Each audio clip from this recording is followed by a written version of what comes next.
Ever since launching Modern Media Composer, I get lots of emails with questions by some fantastic up-and-coming music artists. I honestly love the opportunity to answer these questions, though it dawned on me that when I do answer through email, only that one person on the other side of that email gets to learn from the information.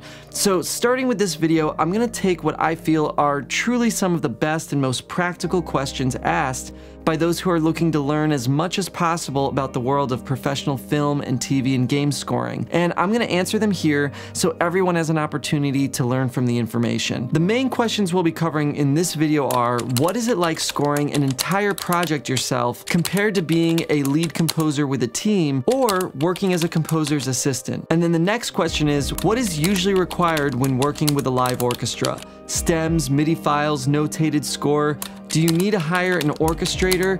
Is that your responsibility to organize that, or the head composer or producers? It may not seem like it, but the answers to these questions are actually related because there's a lot of tasks involved in scoring for professional media projects, and who does what is basically what we're going to talk about today. In order to be as helpful as possible, I'm going to go into as much detail as I can. There's a lot to cover, so I'm going to go a little bit quickly, and if you're serious about working in film, TV, or games as a media composer, I highly recommend watching all the way through because everything here is relevant to working as a professional composer based on my personal experience. For those of you who are new to this channel, my name's Jonas Friedman. I've been a music producer for 20 years while composing and writing music on major film and television series for over a decade. I created this community because I felt that there needed to be more professional resources available for both active and aspiring composers. If you'd like to learn more, just check out modernmediacomposer.com. You can sign up for my free virtual instrument tension pads, and of course all of the videos on this channel are free, but we also have a professional course for those looking to learn more in depth about the entire process of producing really high quality music for top films and series. With that being said, join me while I share with you answers from some of the most practical questions that I've received from up and coming composers. Let's dive in. Let's get right to it. What is it like working as a head composer versus working as a composer's assistant or in a team composing only some of the project? What does that process look like, and how are you assigned cues, etc.? Fantastic question. I'm gonna break this up into 3 segments: scoring a project yourself, scoring the project as a head composer, and then writing music as a composer's assistant, otherwise known as an additional music composer, with or without other members on the team. Let's start with scoring a project yourself. When you're doing this, you are responsible for everything. So that means that you're going to the meetings with the directors, producers. There may also be music supervisors and picture editors there, and these are called spotting sessions or review sessions. If it's a spotting session, you're deciding where the music goes before it's been written, and if it's a review session, you're reviewing the music with the team after it's been written, and you'll usually get notes from everyone. So on top of that, you're writing all of the music, and that doesn't just include the cues. Oftentimes, big projects require the music to have a musical concept, a set of rules, or a defined sound. And that alone can take a bit of time to discover through writing suites or demos. So once you have that written, there's all of the cues that then make up the project that you have to write using that sound or those themes that you've created. So you're writing those cues as well, and then if there's live performers, either a full orchestra or soloists, there's a process called score preparation. And basically, this is where you're preparing your DAW sessions from either Cubase, Logic, Digital Performer, and you're making sure that all of the MIDI events that the music was written in, that those are properly representing your intention for the orchestra. So you're going over with a fine-tooth comb all of the MIDI programming and stuff like that. It's a very lengthy and important process, so comment below if you're looking for a video on that and we'll put something together. We also go over some of that stuff in our pro course. In addition to all this, as a solo composer, you're also doing all of the notes and all of the rewrites by yourself while writing cues to finish the project or episode. It's a lot of work, but if you have only one project at a time, it's definitely possible. Now, let's talk about going through this same exact process as a head composer or lead composer. You're still responsible for everything we just discussed. That includes the meetings, the musical vision, the cue writing, orchestra prepping, the final delivery of the music project, but the key word here is responsible. That doesn't mean that you directly have to do it, it just falls on you if it doesn't get done or it doesn't get done properly. So for example, as a head or lead composer, you may have one assistant or you may have many, and you can assign all of those different tasks to anyone on your team so that you can focus on the tasks that you choose to. I should point out that the largest of all the tasks is writing the music, and it's not uncommon for a lead composer or head of department composer to just write the suites for that overall musical tone that we talked about, which will represent the project. So this will include themes, maybe signature sound design, and then they have their assistants write most, if not all, of the cues. Now, I'm not saying that I agree with this, especially depending on how everybody's credited, but it is a huge difference between taking on a project yourself and taking on a project as a lead or head composer sometimes. Being a lead or head composer involves a lot of delegation and also taking responsibility for other people's work, meaning you're managing yours and your team's output, and the truth is, a lot of composers that graduate to this position discover that managing people is an entirely different art form than just writing music. And also, I want to say before we move on that not every lead composer works like that where they're not writing cues. I'm just saying that that can happen depending on how large the team is and how large the projects are. But sometimes that is what happens, and other times they're kind of just like another one of their assistants where everyone's working towards the same thing together, taking on different cues. So it really depends on each head composer's individual style and comfort level with that process. So that leads us to the last segment of this question, which is how are these two roles of being either a solo composer or a head of department composer different than writing music as a composer's assistant or additional music composer? In this case, you're doing stuff that the lead composer doesn't want to do. While the lead composer may create the signature sound of the project musically, you'll be writing cues either alongside them, as I said, or alongside other team members like yourself who are also additional music composers.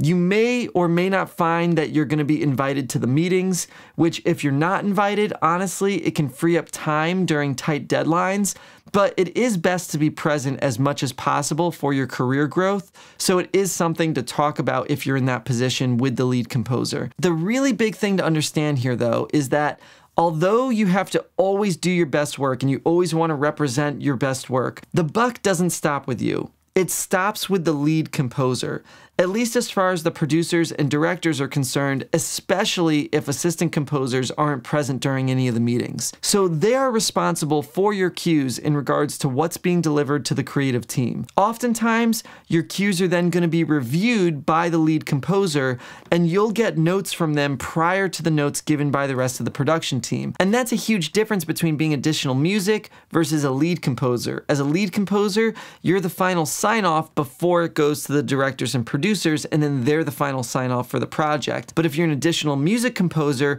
you need to get it through the lead composer to say, this is good enough to send on ahead. This question also asks how scenes are divided up when writing additional music in a team environment. A lot of the time, the head composer is going to choose who does what scene. So depending on the style of the project, there can actually often be multiple storylines happening in a film or series. So sometimes one composer on the team is going to take on the music for scenes involving one storyline, while another composer takes on all of the scenes related to another storyline. This usually keeps things organized regarding themes. If different characters or settings require different thematic material, you may be assigned to just that segment of the project. However, other times, if you're very experienced or you're the only other writer and you have sort of a shorthand with your collaborator, which is the position I found myself in on a number of projects, you might get the project in and just pick whatever scenes you want to get started on.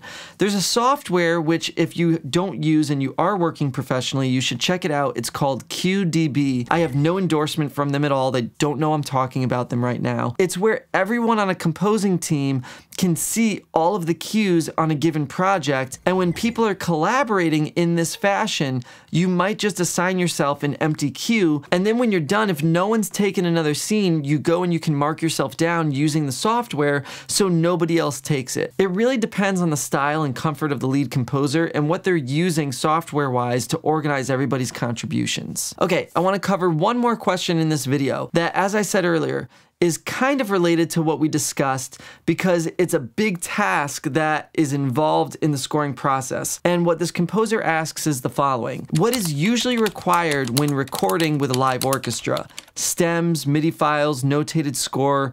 Do you need to hire an orchestrator? Is that your responsibility to organize that, or the head composer or producers? Great question, and this is where I'm just going to give you a quick overview of orchestra preparation. That's the task that we talked about earlier, because honestly, if you're doing a project by yourself as a composer, you'll be taking on that task. But if you're the lead composer, you still need to know all the steps in that task to make sure everyone did their job correctly. So in order to record with a live orchestra, in my experience, yes, you have an orchestrator. However, that's for much larger projects. When I do a project that just has soloists, I do not typically use an orchestrator, but it does require the same files and assets to be delivered as it would with an orchestrator. And those files and assets come from the process I've been referring to as orchestra prep. I'm going to turn now to the sequencer, and I'm going to show you what an orchestra prep folder looks like and everything that's inside. So what we have here is a perfect example of what a single cue folder looks like when it's been prepped for the orchestra. So inside of here we have 3 different folders, and we're going to start with the wave files, but the 3 folders are Cubase session, MIDI, and waves. If we go into the waves, what you'll see is that we have these files, and these are the instruments that are going to be recorded live for this particular cue. So in this case, we have brass, short strings, and that's honestly it. It must be just like an action cue or something. It must be short. We don't have like legato strings or woodwinds, but if we did, those would be included in there as well.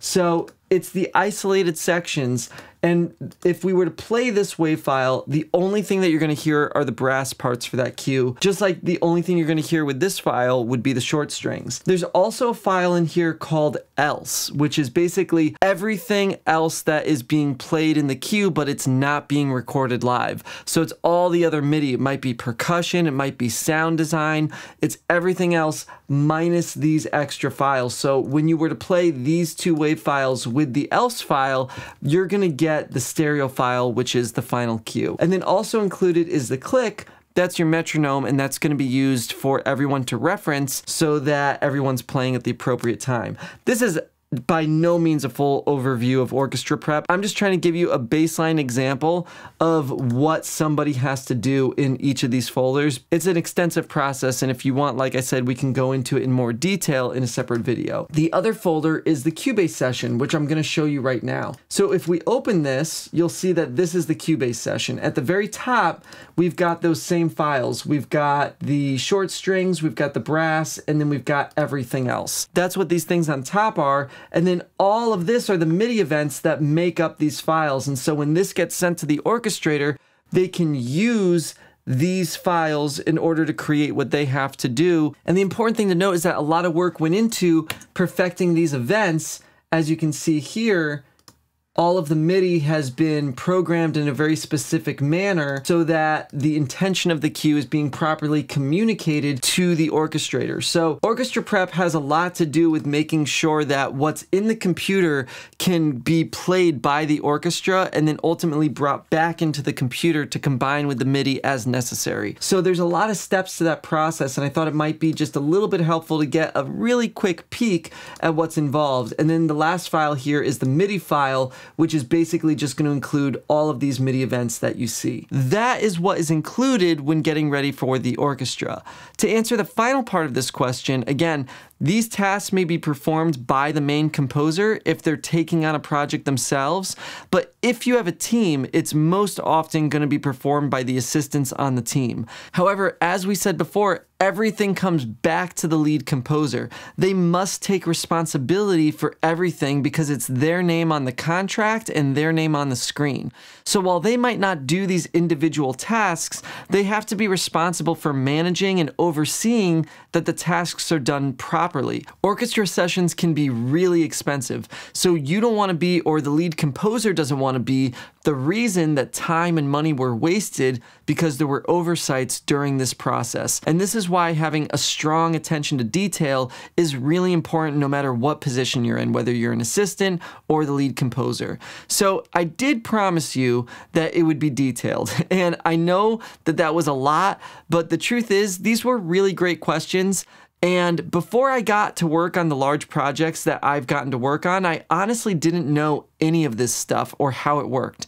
So again, if you want to learn more in depth about the professional world of composing for film and television, make sure to check out modernmediacomposer.com. Our premium course is now about 10 hours of super detailed breakdowns, focusing on production quality, programming, scoring the picture, spotting a scene, and everything I've learned over the course of my career that I now teach to my own assistants when I have collaborators in the studio. I hope that you'll check it out. I can't wait to see you for next week's video, and as always, I hope this was helpful.